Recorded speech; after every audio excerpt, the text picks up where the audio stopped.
14 rinvii a giudizio, 34 riti abbreviati, 4 patteggiamenti da definire per il mancato assolvimento del risarcimento all'Agenzia delle Entrate.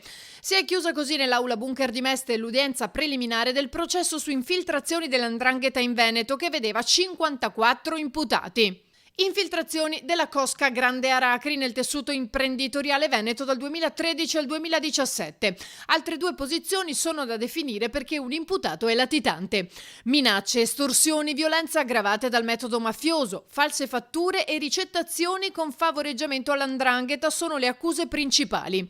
Il dibattimento, per chi non ha chiesto il rito alternativo, inizierà il 23 marzo in tribunale a Venezia. Compariranno davanti ai giudici i padovani Sergio Bolognino, Andrea Biasion, Luca De Zanetti, Emanuel Levorato e Renata Muzzati. I trevigiani Antonio Gnesotto e Ferdinando Carraro, una romana e 6 calabresi.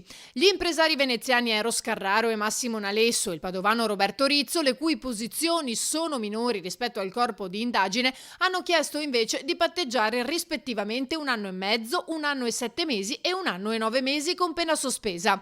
Prima dovranno risarcire l'Agenzia delle Entrate con cifre che vanno dai 20 ai 90.000 euro. Il pentito Giuseppe Giglio, sotto protezione, ha chiesto come patteggiamento la continuazione della pena già inflitta nel processo di Reggio Emilia. Sui 4 patteggiamenti il GUP si esprimerà il 20 maggio. Tutti gli altri, incluso Biasion, che secondo le indagini era il braccio destro del presunto boss Mangone, verranno giudicati con rito abbreviato il 18 maggio, sempre in aula bunker. 3 sono gli imprenditori che si sono costituiti parte civile, così come la Regione, la Presidenza del Consiglio dei Ministri, l'Agenzia delle Entrate e il Ministero dell'Interno.